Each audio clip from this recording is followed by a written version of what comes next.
Round 5 of the Protyre Circuit Rally Championship made its annual visit to Snetterton in Norfolk, and can you believe we're here already? Fastest out of the blocks will be Michael Igoe and Will Atkins, the reigning champions, putting in some great times over the morning's first 3 stages to take a 14-second lead. First time we saw Sam Touzle was this time last year here at Snetterton. What a journey he has been on since. Sam and Francis Touzle out this weekend, getting a bit of seat time in the car ahead of the 2025 season. And things were going well. They were lying second place for now. The Jersey Rally winner, showing what could be in store for the season ahead. John Griffiths and Emma Morrison have had an up and down season at times so far, but this weekend things seemed to be going better. They lie in 3rd place for now. With the Jersey crew up ahead not registered for the points, it will be 2nd place as far as the championship registered crews were concerned at this stage. It was a frustrating early exit for John and Alex Stone. They spin close to the start of the first stage, putting them down the order. But it will all come down to an end on the next stage when they're forced to pull over with suspension damage on that Polo R5. Just outside the podium positions at this stage in the rally were Steve Finch and Sam Fordham. The pair ending the morning 4th overall, but they did have 29 seconds to find if they wanted to get into the top of the results. Barry Morris and Tom Hutchings, our 2019 champions, were back. And they were going well in Class C. There were issues with the car though, the pair having clutch problems. It wasn't affecting the stage times too much so far in the Darien, but it was making the service crew very busy and very twitchy when the car was out on the stage. They did get it fixed every time the car came back in. For now though, 5th place overall was damage limitation. Chris West and Keith Hounslow would end the morning just behind them in the class, and that wasn't without its issues for them either so far today here in Norfolk, having to push their car into service at the end of stage 2. They do actually end the morning on an identical time to Morris up ahead, so this afternoon's results could be down to the teams in service. We have said before, rallying is a team sport.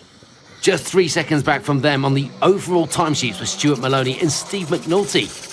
The Bayesian driver with Steve alongside, looking for a good result in the Polo, and they were certainly in the fight. They still had a bit of time to make up if they were to gain on that overall leaderboard, but with the 2 ahead of them only 3 seconds up the road, there was a chance of gaining a number of positions with a good afternoon push.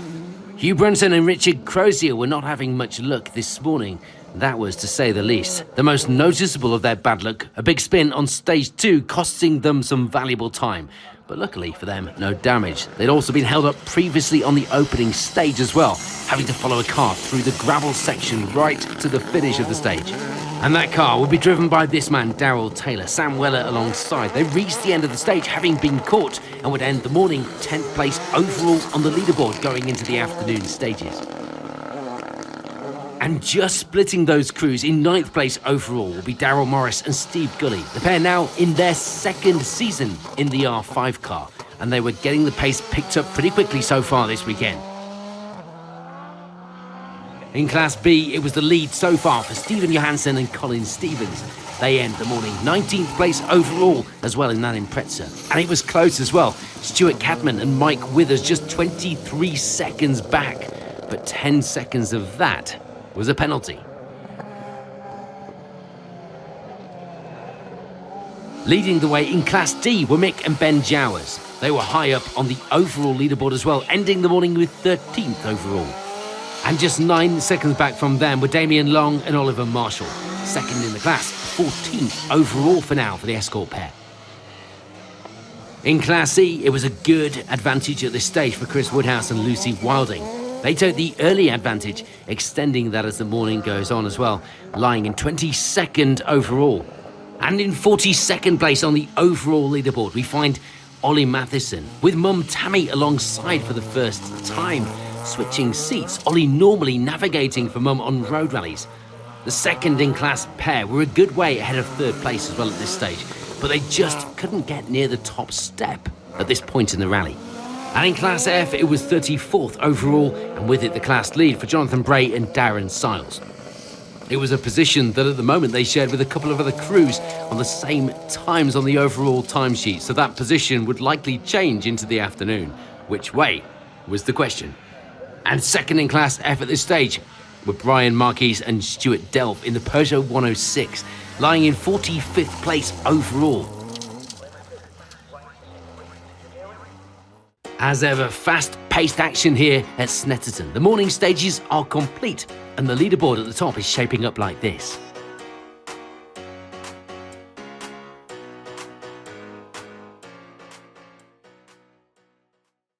As well as the overall senior rally, the Snetterton stages would also be a round of the Junior 1000 Rally Championship, and there'd be a good turnout of crews for this round.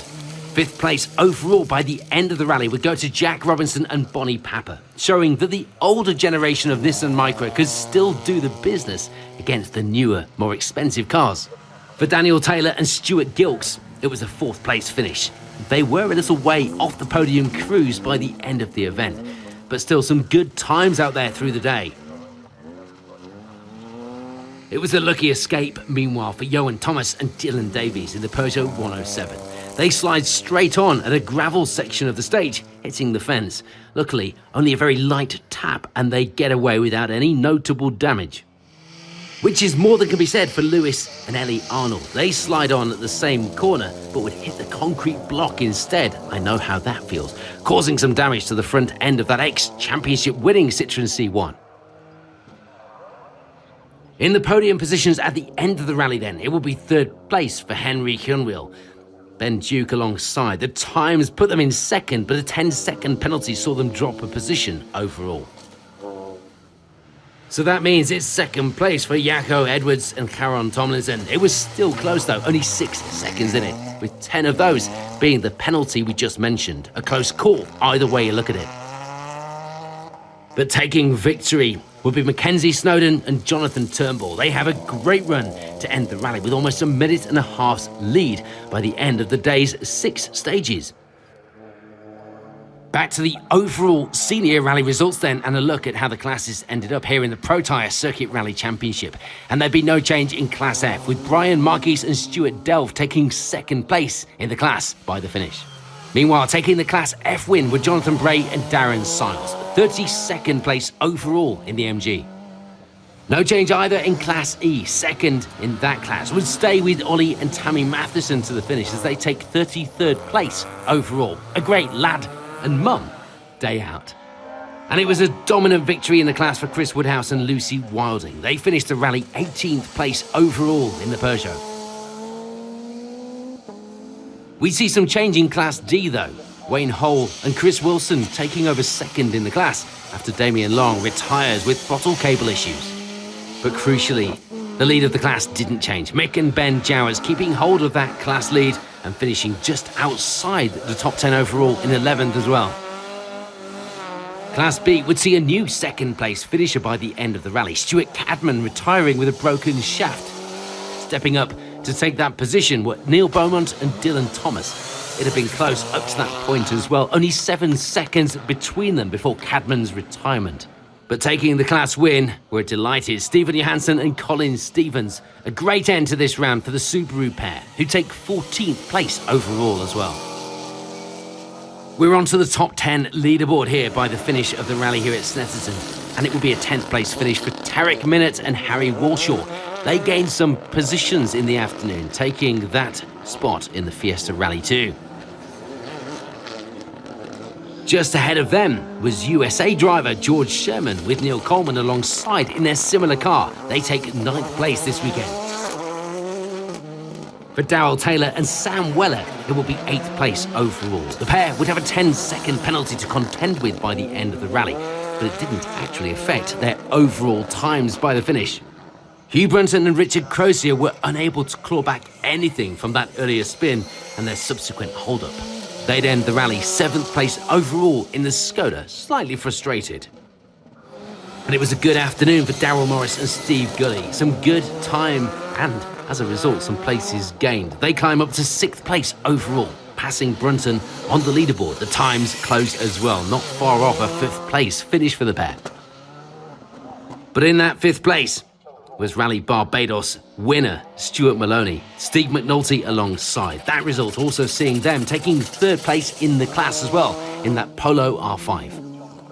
There's no change in the Class C battle though. Chris West and Keith Hounslow taking second place. They end the event 4th overall as well, despite their dramas, just 22 seconds back from the podium.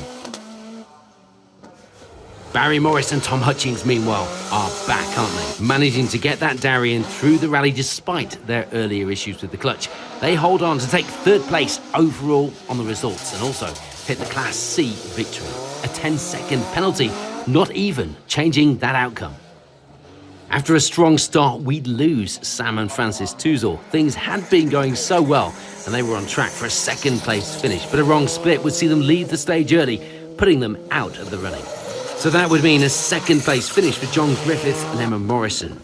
It would have been 2nd in the championship standings for this round either way, but taking the position overall as well was a welcomed way to end the 5th round.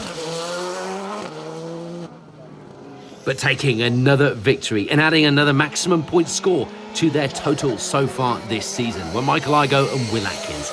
The pair had a good run and would take the win by 23 seconds, strengthening their hopes of defending yet another championship title by the end of this season.